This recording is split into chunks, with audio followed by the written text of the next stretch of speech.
Day 18, not putting any chlorine or chemicals inside my swimming pool. Okay, pool people, we've had a lot of people asking about brain-eating amoebas, Cryptosporidium, norovirus, Giardia, Pseudomonas, all these types of microorganisms, harmful pathogenic organisms that you might find in chlorinated water.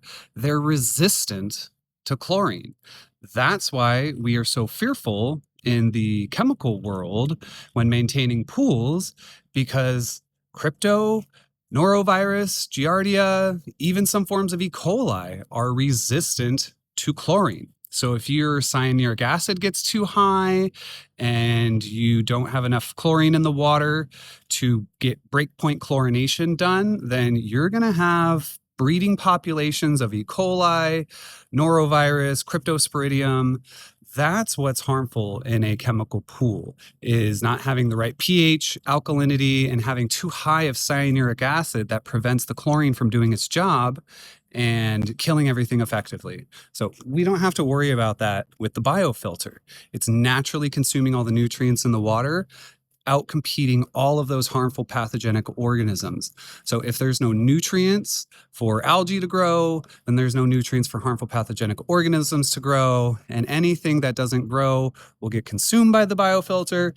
And anything that doesn't get consumed by the biofilter will get trapped in here and backwashed out every 3 to 6 months. So no breeding populations in the water. We are getting a little bit clearer. I don't want to get all the haters' hopes up. They're going to say we're shocking the pool, but you can already see the bottom in the vacuum. Follow along to see what happens next. Hey, pool people. Quick question. If I called this a pond, would all you haters be a little more happy? I don't know why everyone gets so upset when I say I'm not putting chlorine or chemicals in my swimming pool. This is actually called a BioPool. We don't need any plants inside here. I think that's what's throwing off a lot of people, because I don't see Ed, the pond professor, Greg Whitstock, the pond guy, Shaquille O'Neal. I don't see you guys talking crap about Shaq's pond.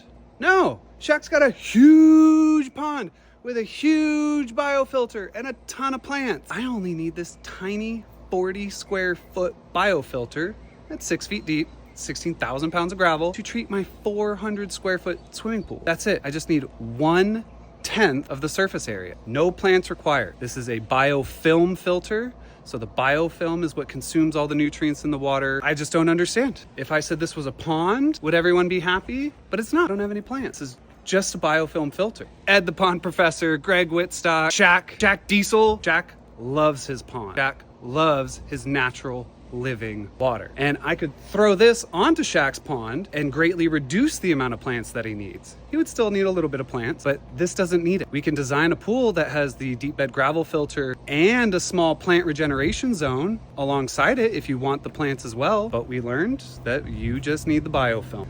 This will treat all of this. Follow along to see what happens next.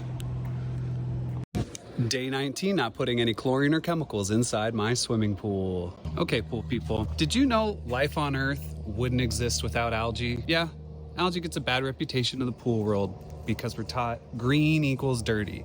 But the truth is, algae is one of the most important organisms on this planet. Coral reefs, they only exist because of algae.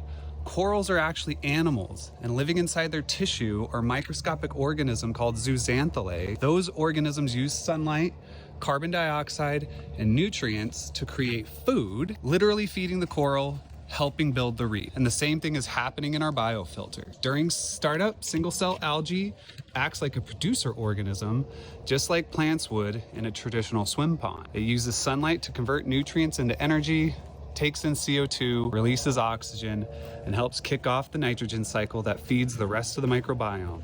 So yes, you may see a slight green at first, or a little algae on the walls that brushes right off. That's not failure, that's life. And as the biofilter matures, the system naturally consumes the nutrients and the algae fades into balance. This isn't dead water, this is living water. Stay tuned to see what happens next. Day 20, not putting any chlorine or chemicals inside my swimming pool. Okay, pool people, a lot of you have been asking when we're gonna start swimming in it. Well, today is the day. It's a little overcast today, but it's almost to 78 degrees, which is what I consider the minimum temperature to get in and have an enjoyable swim here in Phoenix. I think it's about 80 degrees this morning. We are overcast. Let's see what it looks like underwater.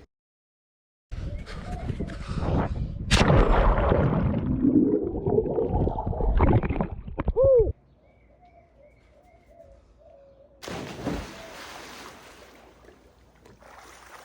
Woo! Okay.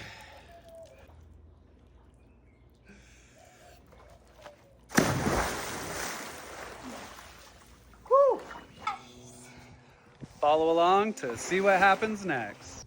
Day 21, not putting any chlorine or chemicals inside my swimming pool. Okay, pool people, as promised, 21 days in, the algae is finally dying off.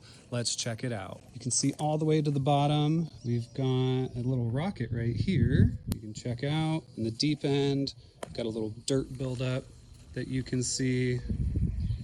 Crazy to think that just this little biofilter with no plants is able to completely consume all the nutrients in the water, making the algae die off, all on its own. No nutrients means no algae blooms, no harmful pathogenic organisms, just crystal clear, natural, healthy water.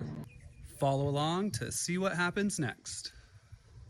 Day 22, not putting any chlorine or chemicals inside my swimming pool. Okay, pool people, our number one question now that the algae has died off and we have cleared up is, what are the chemicals looking like? I'm not gonna use these crappy test strips. Instead, I'm using my super fancy Palin-Test 10 to get the chlorine, pH, alkalinity, calcium hardness, phosphate levels, and I could do iron and copper as well, but I don't need to do that. I had to speed up this part 100x, but I wanted to show you guys that I went through the entire process in one sitting, so all of the readings are accurate and the clouds behind are choice. All right, so we were at 0.08 parts per million of free chlorine, and we had 0.14 parts per million of total chlorine, meaning we had 0.06 parts per million of combined chlorine, which is pretty much nothing. That's just basically what's coming out from the tap water, and it does not affect the biofilm. pH is at 7.9, which is less acidic level than what a traditional pool is at, and it will continue to rise to 8 to 8.5. And then our alkalinity, we're at 75 CaCO3 and 90 at HCO3, more alkalinity, and then calcium hardness. We are at only 127 parts per million with calcium hardness, 51 calcium specifically, and phosphate. Now this is PO4 phosphorus, 0.34 parts per million, and then we were at 0.11 parts per million of P, phosphorus. This is the key indicator, the health of any pool.